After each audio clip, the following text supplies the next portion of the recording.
Hi, you're on the edge with me, Max Kaiser. Let's get right into it, shall we? Time to go to Austin, Texas to talk to info warrior Alex Jones. Alex, welcome to On the Edge. Max, thanks for having me. Alex Jones, almost everything you've been warning about since 9/11 has come to pass. First, of course, you were ridiculed, but what you have been investigating for years is now being reported on the front pages of the mainstream media. Let's start with the story just out this past week, Top Secret America, a Washington Post investigation into the massive and very expensive surveillance state that has emerged since 9/11. You've been warning about this for years. Tell us about it. What is the Washington Post still not reporting on this story, Alex Jones?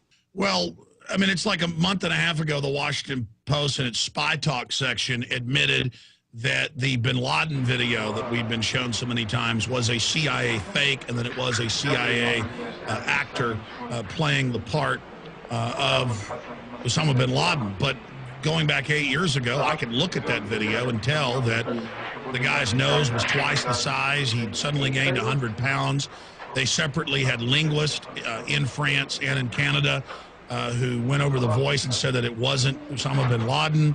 They had experts that did the voice key test and discovered that it wasn't bin Laden. So it was common sense. I knew that wasn't bin Laden 8 years ago. But now the Washington Post comes out and throws it in our face that it wasn't bin Laden. But it was still the patriotic duty of the government and the CIA to put out a fake bin Laden video so they could scare everybody into attacking Afghanistan and Iraq. And so now it's come out that Google is all over the world spying on everyone and intercepting people's broadband connections.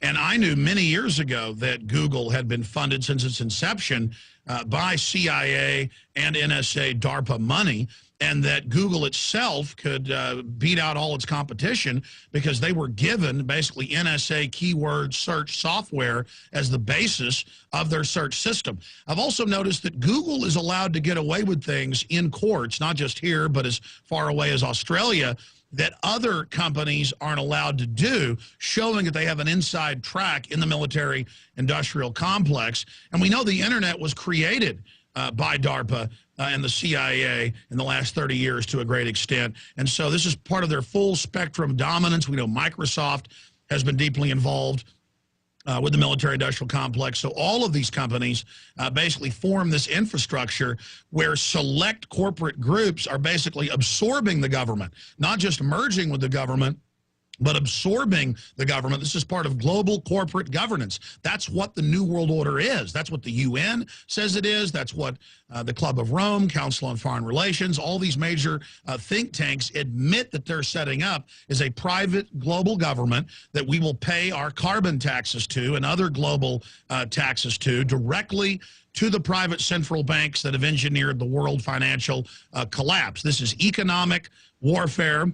It's also high-tech warfare where they are basically weaponizing the internet now that they've gotten everyone addicted to it. But the good news is the planet is now waking up to this and striking back against this illegal takeover. All right, so this phrase, Top Secret America, as talked about in the Washington Post, and the nearly 2,000 companies that are involved in this, and the intellectual property and information technology firms that are amassed in this, what's being called the fourth part of government, the fourth division of government.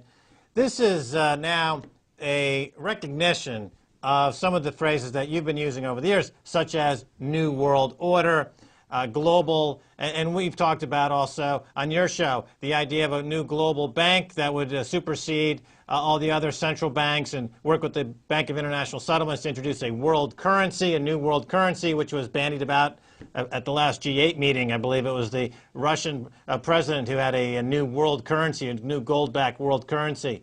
So now you've got the Washington Post, now you've got mainstream media. They come up with this phrase, Top Secret America, in the fourth branch of government. Alex Jones has got the New World Order thought or meme that he's been working on for years. Now it seems as though these two have come together, and America cannot deny anymore that since 9/11, there's been an emergence of a covert parallel government in their own country that is draining hundreds of billions, if not trillions of dollars, and their agenda has nothing to do with anything in the Constitution. True or false, Alex Jones? No, Max, that's absolutely right. It's a shadow corporate government, and this was going on a long time before 9/11. It just accelerated and expanded. And so you have these select mega massive corporations that have larger GDPs than most governments. They come in, they buy off your politicians, whether it's European nations, England, or the United States, and then they basically jack into the government and start looting the Treasury for themselves. But they know that as their private corporate empire becomes more and more powerful, that they can't hide it, so they set up a police state to guard it. And this is 840,000+ spies in corporate government that have the highest security level. There are giant auxiliaries of hundreds and hundreds of thousands more who work in InfraGard with the FBI and millions of others at the state level. They're basically liaisons to the federal government spying. So it's a total conversion from a free, open society to a tyranny run by select corporations. And this way they can shut down their competition. This way they have control of the regulatory agencies with this revolving door between these elite corporations and government regulatory positions.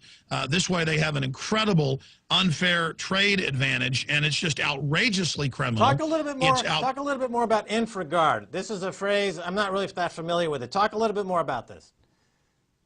Well, sure, InfraGard began to be declassified in the last 4 years, and post 9/11, it's part of infrastructure protection.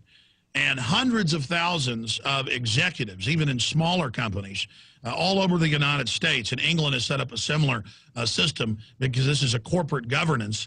And basically, the corporations have gone in and lobbied government to give the corporate chiefs and their minions, their adjuncts, governmental power.